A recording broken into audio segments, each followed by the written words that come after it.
So this one maybe is again, elements that I like. And let's see if I can define what they are, or at least point to some of them.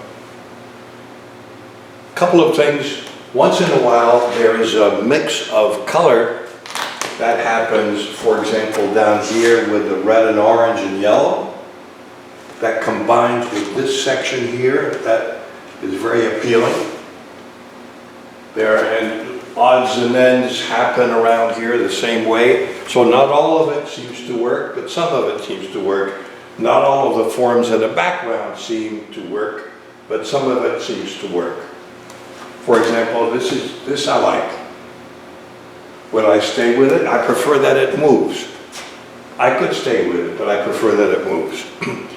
Because it adds, and there's the splash, the sound effects works for me as well. So I would make some changes. I think I will make some changes in the dimensions of this and this.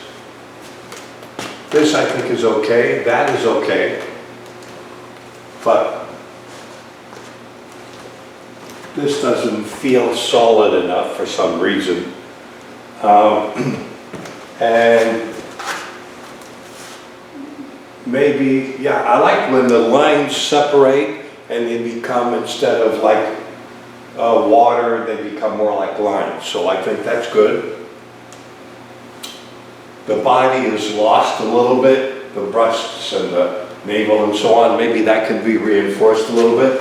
The idea of a nude supporting the painting in some way as a background, I think, is a nice one. And also what I find interesting is the combination of congruous and incongruous elements, plastic and paint or acrylic and paint, and flash animation.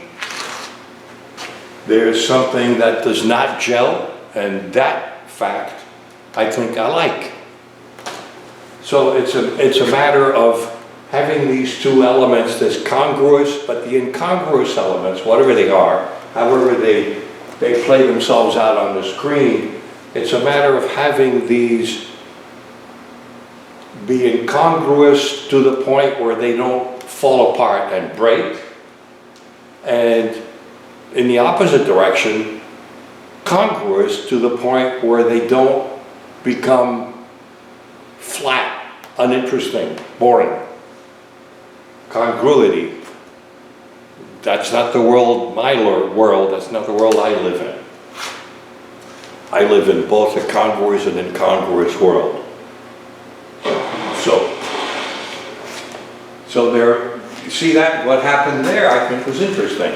So now it stays in the mind as a memory, and in some way plays in the perception of the next moment. So you could still call this, if you will, you could call this aspects of now and duration. So I think I can work on this. I have the other two instances that I had are okay, but I think this is more interesting. So again, there's a little bit of light at the end of this tunnel. There, that was good. So, and then I also like the slow motion.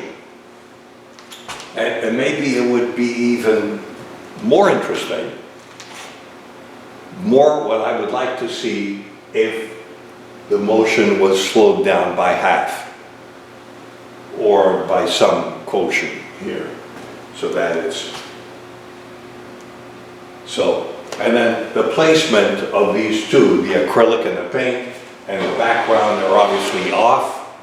That isn't, I wouldn't call that incongruity, I just call it bad, okay. So that's not where I want to go with that, so. But I think, again, this is an interesting development. And